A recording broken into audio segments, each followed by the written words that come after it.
Welcome back to episode 52 of Let's Write. So today we are doing world building. So this is something that I know is going to be really hard to describe, which is the clothing of your world. So essentially, do the people in your world wear a specific style of clothing or a specific color? Is it dependent on their job slash occupation or their role in society, where they are in the pecking order? Essentially, our goal is to spend 15 minutes giving as much description and detail as possible about the clothing of our world. Now, if you have a very expansive world with many, many styles, I would say do a little bit of everything or focus on just one, if that makes sense. So, we're going to write for 15 minutes. So you can go ahead, get yourself situated and comfortable. And as always, if you need more time to get comfortable, you can pause the video. So let's write.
Welcome back. So yeah, that was hard. I did not realize how hard describing clothing actually is.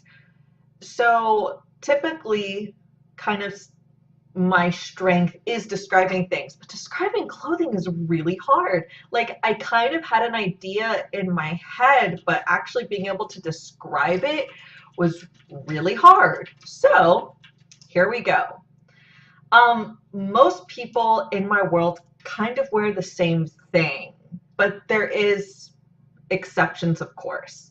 So wasn't able to get into everything within 15 minutes of time, but most males wear some kind of like long pant with suspenders, and some do wear hats like Zistmo. Their shirts are typically black, white, tan, or gray, so very neutral colors. Um, you'll sometimes see them in coats, especially when there's cooler weather, and their clothes are typically made out of cloth or wool, depending on where they live, and the temperature and things of that nature.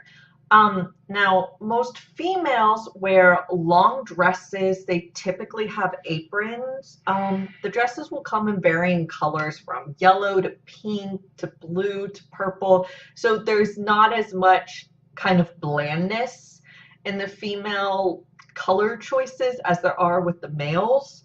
Now, the aprons are typically black, white, tan, or gray. So the aprons are typically more neutral. They will also wear coats as well. Now, the dresses are long sleeved and kind of come up fairly high around the neck. They're typically made out of cloth, usually cotton, but some will also be made out of wool. Now, the big, I guess, exception is the people that live in the temple. So they all kind of wear long robes.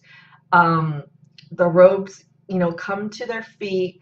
They're long sleeve, kind of hang. Now, the big difference is the material they're made out of and the color, and that will depend on what element you're dedicated to. So, fire dedicates and elementalists wear robes made out of zithro, and they're red. Air dedicates and elementalists wear robes made out of sailcloth, and they're white. Earth dedicates and elementalists wear robes made out of hemp, and they're green. And lastly, water dedicates and elementalists wear robes made out of silk, and they're blue. The priests and priestesses will have the same robes as the dedicates, but they have a gold rope chain around their waist, as I've mentioned before, indicating their status as being a full elementalist and a priest or priestess. There's no difference between male and female. The main difference would just be, looking at their face and seeing if they're male or female. There's no difference in the robes. So that is it for today. That is all I ended up writing. Again, writing about clothing is really difficult. I don't know if it's like a terminology thing or what, but it was very difficult. And again, it may not be something that's really like, oh my goodness, knowing what clothing the people wear is just so dependent on the story. That may not be the case, but sometimes with a lot of the world building things, a lot of it is just kind of for you to know. It may not actually be something that like goes into the story or will have a large impact on the story, but knowing some of this extra stuff can just kind of help you get a better feel for your world. So in any case, thank you for all your comments and critiques. I do appreciate them, as well as thank you for all the things that you send. And thank you so much for joining me. I appreciate the company. I will see you tomorrow for more world building. Bye.